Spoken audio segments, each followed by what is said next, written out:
Well, good morning, everybody. This is our Saturday Rama on Writing Business of Writing and Publishing webinar.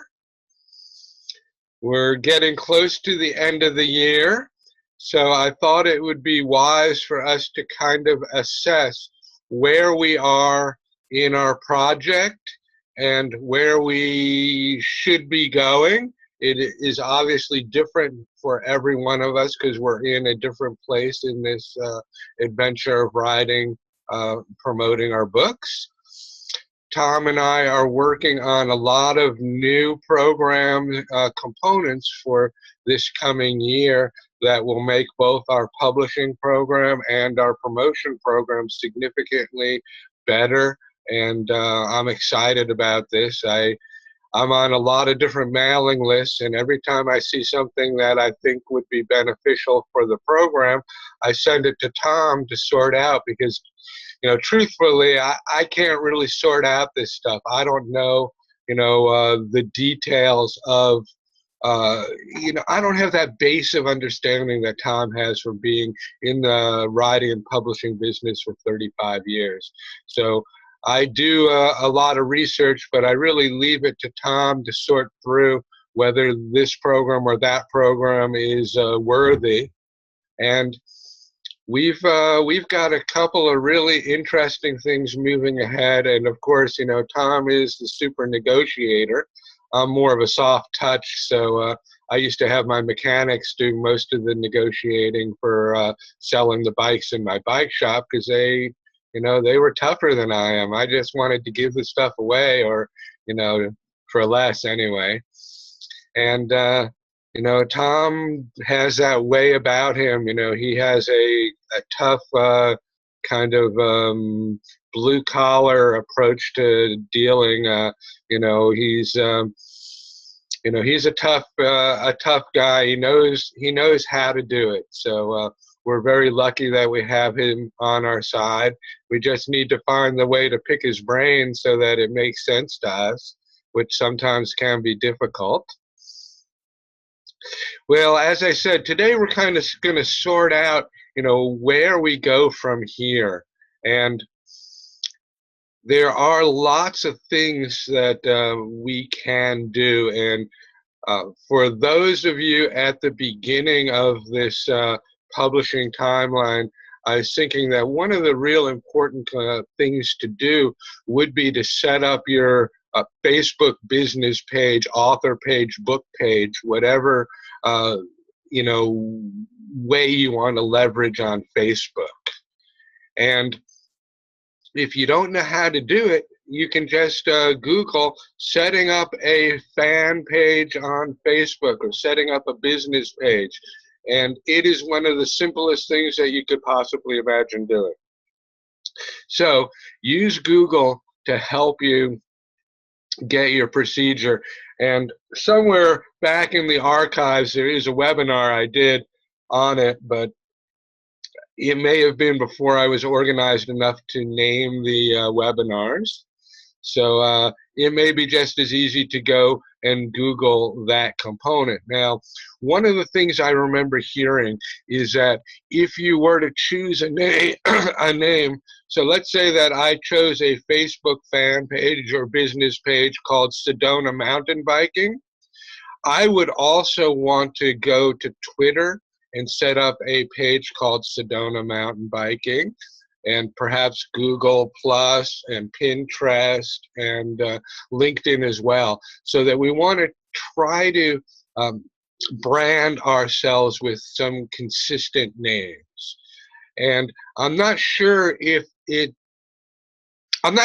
whether it's better to use your author name and do it that way, use a book name, use a genre name that you're working on. I really don't have it sorted out in my mind what works best. I chose Sedona Mountain Biking for my Facebook fan page, and I actually don't use that page very much. I use my personal page mostly, and then I use my Promote Your Book Now page, which seems to be, growing. So I want to thank you all for clicking the like when I have suggested so on our weekly reminders. I'm fast approaching 200, and when I started asking people to click that like, I think I was about at 73. So I've added I've added more than 100 likes through the use of that newsletter, which is really important. I think that, developing that email marketing approach or understanding is also a key component to where we need to go. And that's pretty difficult when we're kind of a lone author. We've kind of kept ourselves, to ourselves for all these years, perhaps, and now we're writing a book, and we have to kind of step out of that, quiet solitude type place and get our name out there. So, getting your email marketing list and your email marketing campaigns in place is a rather critical component. And for those of you who have been on the recent blogs, the real components behind email marketing is your blogging and your newsletter.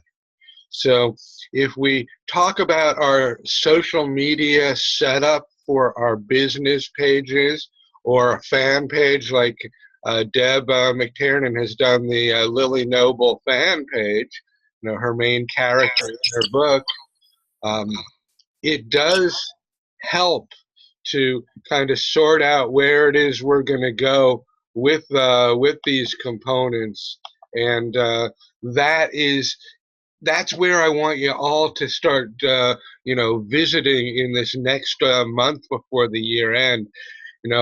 We all think of New Year's resolutions. So when we do our New Year's resolutions this year, let's look at our book and our promotion of our book, and let's put a list together.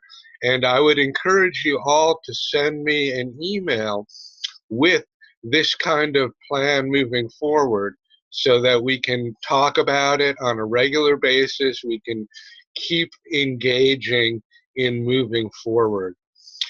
Because, as I've said over and over again, and many of the authors can attest to how this works, you never know which activity you do that will push you over the top, whether it's deciding to do an ebook, whether it's sending a book to some long forgotten friend that happens, as you find out later, has a connection, and the book ends up in that connection's hands, and next thing you know, you've got a write-up somewhere. It's a continual growing of this platform development that we're all involved with, whether we like it or not. One of the experiences that I've had with the new authors during the retreats, I talk a lot, and all of you are really good at telling me why you don't want to do a social media or a blog or a newsletter or anything other than write your book. And that's all fine and good, but the reality is this is a business endeavor that we've set out to. And the authors that view it that way are the ones that are much more successful and engaged. And, they really feel like they're moving ahead, so there's measures of their progress and satisfaction in it. And unlike myself, who wrote the book and pretty much, don't do anything with it, I don't want you to follow that example. I want you to follow the example of Deb McTiernan over here, who has done, everything that she can possibly think of to build her outreach with her book. I mean, she's given books away to schools. She's moving forward with her audiobook, which I can't wait to get my hands on, because she writes long books, and I would never be able to finish a book, even a short book, but much less a long book. So I look forward to listening to Lily Noble and Actual Magic. whether it means that we have to spend a little bit of money to make money. You know, that's an old adage that anyone that's been in business realizes. So as we move into 2015, it will be wise to kind of look at a budget as to what are we going to spend on advertising. This was always the hardest thing in my business, was that, gosh, if I spend money on advertising, how do I determine whether I've just thrown another $1,000 out the door? And a lot of times you can't determine it in the short run.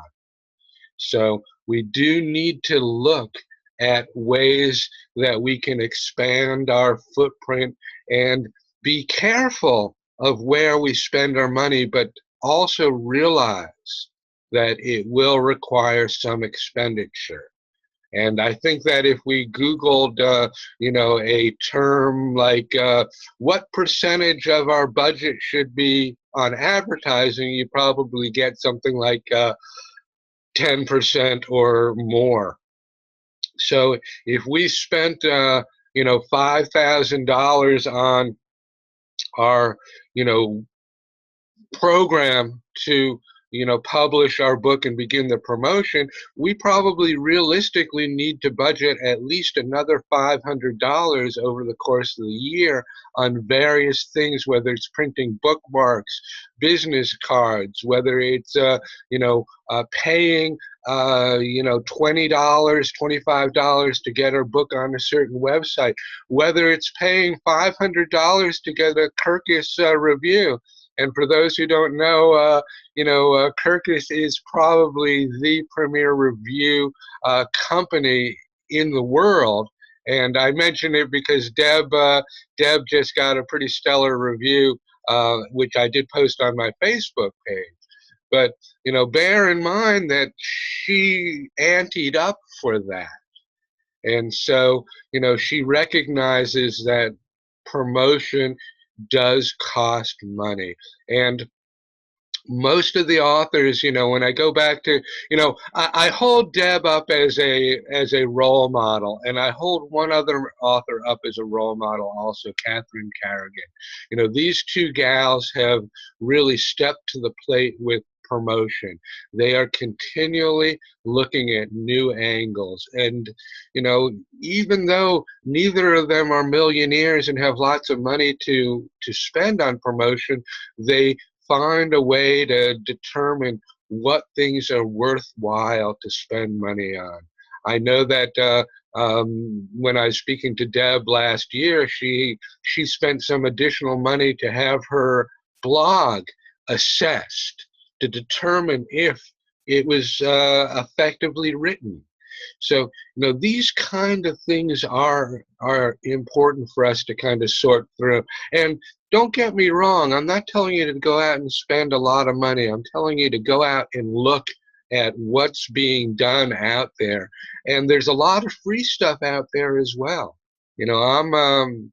I could give you a list of different mailing lists that I'm on, and each week these guys send me stuff, and sometimes I open it, sometimes I don't. Well, what determines whether I open it or not is the subject line. Okay, that's the determinant. If it's something that I'm thinking about for that week, I'll take a look at it. And so as we do our blogs and our newsletters and our email campaign, it is really important for us to look at the subject line, even with our Facebook posts and our Twitter posts, which I haven't really gotten too involved with. The subject line, the first line, it goes back to that webinar that I did on the book blurb on the back cover. You only have a sentence or two to capture someone's attention. So we need to be creative, we need to put it in the right place, and we need to be consistent. Okay, well, I'm going to kind of go through this little list that Bill Murphy was kind enough to give me and address some of these ideas that he's put down. And the first one that comes to mind And I think that this is really the most critical component of online marketing. And I don't think that, I mentioned this when I did the book blurb talk.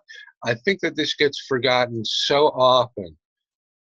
And what it is, it's the search engine optimization keywords.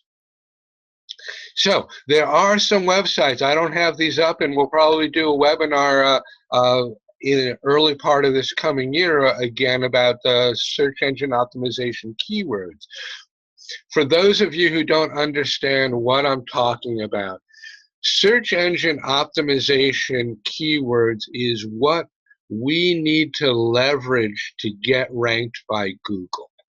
The obvious way of me explaining this to you is that I made a choice when I titled my book. I used the primary title called Sedona Mountain Biking. And then I also had a secondary title. It's called The Rise of the Gnarly Crew. Now, if you can see right away that, well, who's gonna search Gnarly Crew? That's something that I made up. Okay, so it's really not a search-related term. It's a cute title that I use. But Sedona Mountain Biking, excuse me, Sedona Mountain Biking is a real searchable term. It's searched. It's a very effective search term, and of course, I chose that because I had been involved in Sedona mountain biking for 20 years, and my old Mountain Bike Heaven website was based on Sedona mountain biking keywords. Okay, even 3.5 years after that bike shop is closed, and probably a decade since we did any update to that website at all, I still come up on the first page in Google search. I'm not #1 anymore. There's another bike shop that's eclipsed me there, but once I start doing my search engine optimization for the ephemeral website that hasn't gone up yet for my book and my publishing company, I will once again come up #1 on that. Now, whether it'll come up through my Mountain Bike Heaven website or my other website, I'm not exactly clear on that. So, search terms are real important for us to understand how we use them. And one of the key components is to make sure that those search terms are on different pages in our website. And they are usually the ones that we can leverage. When I say we, us small people on the internet, it's called a long tail keyword. And that means it's 3 or 4 words in a certain sequence. And so one of the things that we want to make sure of is that we use that sequence on a regular basis, and we weave it into our website, our blogs, our newsletters, our social media posting in a way that kind of, makes it disguised. Now, when I say that, what I'm really referring to is that if you post stuff that's obviously keyword related, then people kind of lose a little interest in you. If you post your keywords within a sentence structure or a topic structure that is providing information, then you have more credibility and people view your post with more integrity. So that's why I say puzzle. Okay, you have to figure out how to lay it down into the English verbiage that we use. Now, for those of you who were on the webinar a couple of months ago when we had Greg on talking about the back office component of WordPress blogging, you got an idea that there is a way of posting that information underneath, a level underneath the actual blog. And you've probably heard me say this a few times because I like saying this one. I always thought that people with, that had a lot of support on their blogs, it was because they were writing on topics that people were interested. And unfortunately, That's not the way the world of the internet works, okay? It works under back office components and keywords. So I cannot stress this enough. Keywords are really critical in how we set up our website. I know a number of you are going to be updating your website this coming year. Take a look at your keywords a little bit better and weave them into the descriptions about the book and about the author. You know, that's one of the components that we totally lose sight of. You know, we talk about, you know, ourselves in a way where we aren't even using those keywords. Every time we use them, they get a lot more miles on our search engine optimization. And the book blurb is the same thing. We want to look deeper. We want to work smarter than we have in the past. Okay, so that was the first component on Bill's list that I really thought was appropriate. He has it in his first column. You know, this is another one that he's got early on, and I think that many of us don't even think here, and that is, who is our audience? And audiences are real important to talk to, and audiences are real important to expand on. So occasionally I'll see a style evaluation where the style editor has recommended that through some subtle shifts, the author expands their audience appeal. You know, most of us can't really do that to our book because we're very focused on you know what we're writing. And I'm really this is something that I'm really kind of looking at, because book number 2 that I'm writing does not have any connection genre-wise or topic-wise to book number 1. Now, I'm not exactly sure how it's going to all lay out. I do know that the people that have read my mountain bike book will enjoy my second book on Hawaii just as much, because it's a style of writing that I've developed, and it's a very light, fun kind of style. You know, I come from that old you know, National Lampoon adage that nothing is sacred. So, you know, I'm not afraid to make fun of myself. And in doing that, I get the opportunity to make fun of everything else. So, you know, we can like look deeper as to who our audience is, and then we can play to our audience a little bit. And as we work our social media components, as we set up Facebook, you know, groups, as we set up LinkedIn groups, as we develop our online identity, so to speak, a number of these things are really important. So everyone, put up a little note in your writing studio as who my audience is, and remind yourself about this. Okay, let's see what else we have. Oh, this is my best. This is the one that I think that we all forget about. And you've heard me mention this dozens of times. Business planning. You know, put a plan together on where you're going. You can't do everything all at once. And if you don't lay out a plan month by month, week by week, you can overwhelm yourself really easily and get the feeling that, oh my gosh, I'm so far behind. I have to do all this yesterday. Well, sure, yes, it's true. You have to do all this yesterday, but reality says you didn't do it. And, you know, don't, you know, lead to paralysis. Just spread it out over time. Do it in a business ways. You know, I've recommended getting one of those big desktop calendars. I used to use this in the bike shop. When I had an office at Tom's, in Tom's office, I had it up on the wall so that I could take a look I could see the whole month. Yeah, there's Tom Pitts with his calendar. Okay, really, really important stuff here. It's so easy to get overwhelmed, to not move ahead because we haven't really identified where we're going, that we can kind of spin our wheels over and over again. So, you know, this time of year, Staples or any of those business stores give you like a $5 blotter calendar for the year, and that's a really good tool to have. You can put it on the wall, you can put it on your desk. It's always there in front of you.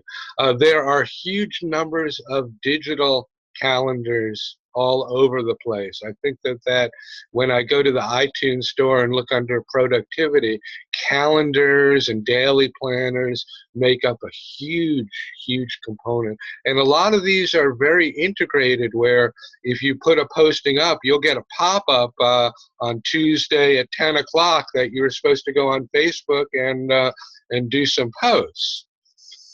Now, one of the other components, since I just mentioned this, that I deal with, and I probably should have addressed this earlier when I was talking about setting up your social media. One of the reasons why everyone runs away from social media when I say it is because they are under the impression that all social media is done in real time. Well, guess what? It isn't. And our blogs aren't done that way either. There are ways of scheduling blogs, and there are ways of scheduling social media to go out. Now, we've worked with a number of different dashboard approaches. Some cost a lot of money, some are free. There's one called Hootsuite that is free. Denise uses it very effectively when she does our book launch on Amazon. Many authors stick with it. Some authors, stop doing their social media stuff. But this is a way that on a Saturday afternoon or during the week, I only mention Saturday afternoon because a lot of times we're working stiffs, and the only time we have is Saturday afternoon or Sunday, if you're not going on a bike ride or whatever. And so you can sit down and you can lay out week after week after week of both blog postings and social media postings. Now, it is true that social media may require some follow-up.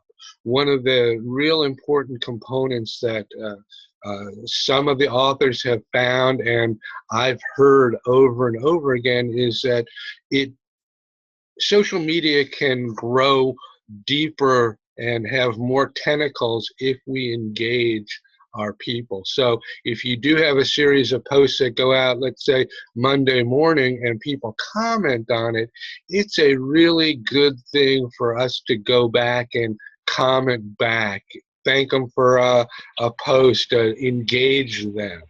They feel better, and if they feel better because you've acknowledged them, they will post again, and they might share a post. So yes, it is not done in real time. That's a double negative, by the way. I think we've learned that we shouldn't do that. So social media is not real time, and it is real time. So it's a balancing act. And so again, if we're going to set up, for example, Saturday afternoon, we're going to set up our posts for the next 2 weeks. That doesn't mean that we can ignore our social media for 2 weeks. What that means is that we can then put on our calendar that on Tuesday, Wednesday, and Thursday, we're going to spend 15 minutes taking a look at what the result of those posts were, so that we engage our people. Okay, let's move on to this next thing.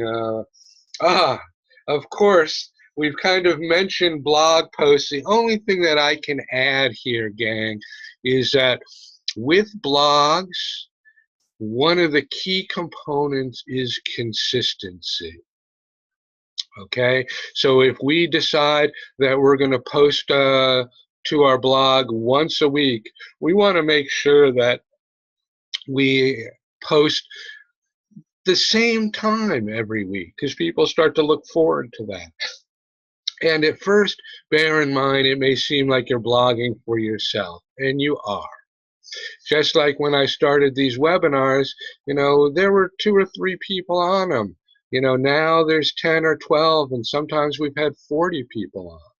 So it does take a starting point. We have to start, and we want to be consistent. And as we grow, I think that it may be beneficial for us to say, okay, once I reach 20 people, I'm going to start posting twice a week. So, let's take a look at these on our calendar and start looking. Okay, every Thursday, I'm going to post. I'm going to have a blog go out. I'm going to write a month, 2 months worth of blogs on a Saturday afternoon. And remember, 2 months worth of blogs, if we're posting once a week, is about 2 hours of writing. So, we can do this. We don't have to make all this difficult, which we tend to like doing. Okay, let's see what else we got on Bill's list. Of course, writing newsletters. If our blog goes out once a week, our newsletter should go out once a month. Or if we just can't do once a month, let's say once a quarter. Okay, set these goals up and, give yourself time to grow. Well, maybe for the first half a year, I'll only send out 2 newsletters because I only got 12 people on my mailing list. But let's look at, well, how do I get more people on the mailing list so that I can have my newsletter go out more times?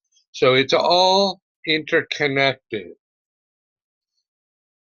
Okay, this is really something that I think most of us never do.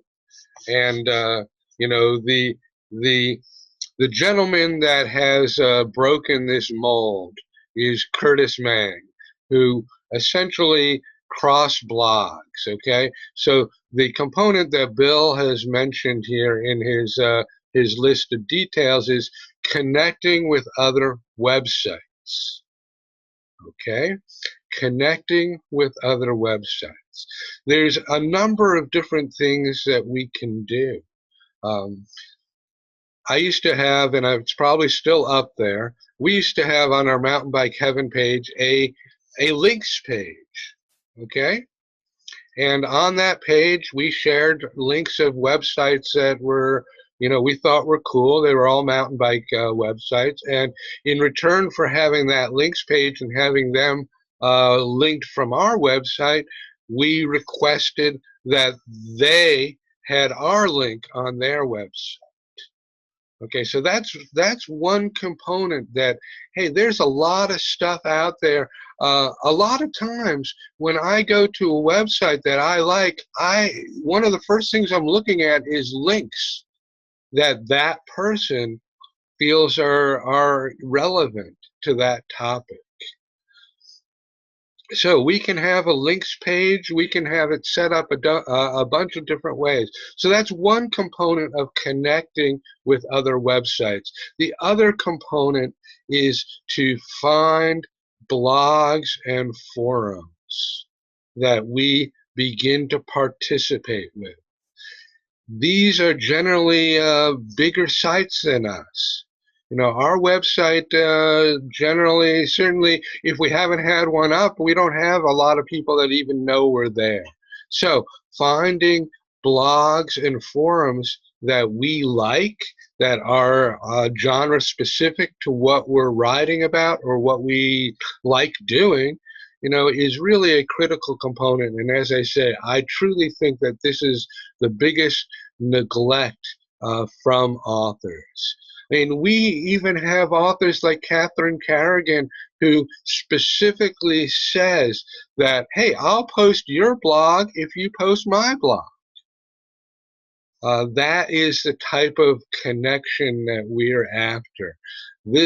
Catherine's audience is different than my audience. So people that, she posts my blog and they read, they might say, wow, this guy's cool. I'm going to connect with him more on his website. Okay, it's how we expand our reach. Very important component here. Okay, let's see what else we got here.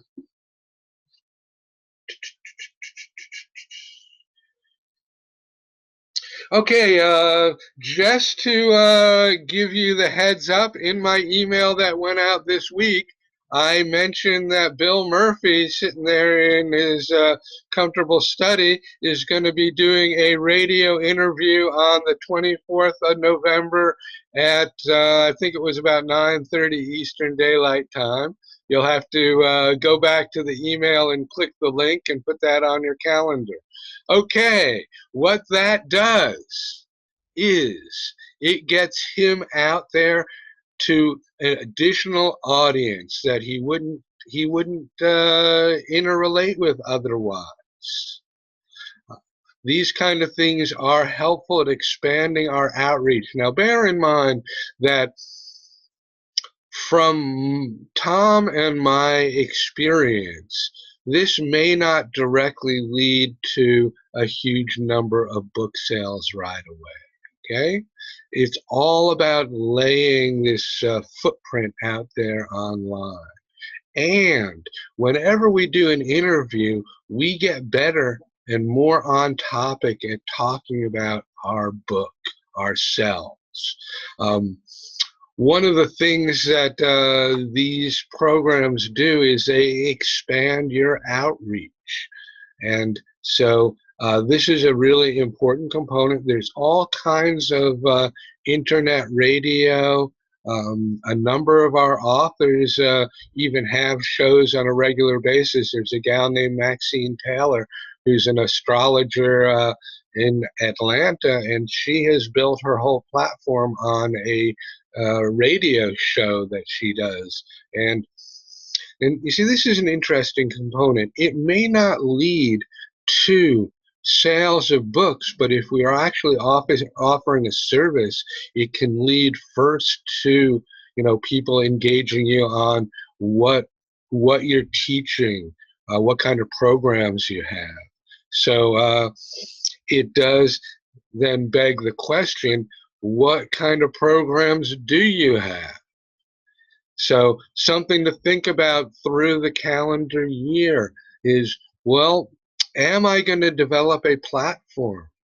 Am I going to teach? Am I going to talk? Am I going to develop a small PDF that I give away or I charge 99 cents for? And that kind of thing is pretty easy to put together. Greg, our webmaster, or any web person can set it up with a buy here button. Those things are very simple and easy to do. And what I found is that someone like Bill, who's working on the Metaphysical Trader, he could have a real inexpensive but very high perceived value PDF, the 10 most important tips to remember to keep your center when you're doing stock trading. Stuff like that. People love this kind of stuff, and 99 cents is one of those impulse sales. So, very easy to get someone to part with 99 cents. And trust me, it's a lot easier than selling a $5,000 mountain bike. This is the in relation, when you're talking about retail sales, this 99-cent PDF that we can all create based on our interest is like the stuff that's right around the checkout counter. Usually very inexpensive, a candy bar, a little multi-tool trail map, the kind of obvious stuff that everyone needs. So you want to kind of look again at developing this sort of what we used to call was POP, point of purchase. So we can all do this. We can emulate, what works in a retail environment and make our website look like that as well. Again, something that a number of our authors have worked on, and I suspect that in the future we'll work more on. We all can put this together. Let's see what else we got on this list. Okay, this is a really important thing, and I'm not sure if any of us know how to do this. I've often mentioned that Google is the #1 search engine. The #2 search engine is YouTube. YouTube is a video-based website, if you don't know. And we can all post little videos. When Deb and I were talking about the news from Ravens landing off the coast of Maine, where the Bermuda Triangle is bigger than you think, our intent was to get something up on YouTube for Deb so that people would go and check it out, and they'd say, wow, this is cool, let me go check out who this Deb McTernan is. And then they'd see her book and say, wow, this little news broadcast she did, which was cute, is related to her book. I'm going to go buy this book. Okay, so these kind of things are, again, something that's pretty important to put on your calendar. Many of us are really going to be developing a teaching platform. Well, this is the place where you get your message out there. Of course, you don't want to do it in a where you give away too much. You want to give away just enough to tease them into wanting more. I just saw the first part of the third movie for the Hunger Games, and boy, we have to really look at how the movie industry does this. I mean, they are so slick. They definitely left you kind of wanting more. And so everything that we do, we want to create that as well. Give enough, but not too much, so that they always have a desire to want more. Let's see what else we got here.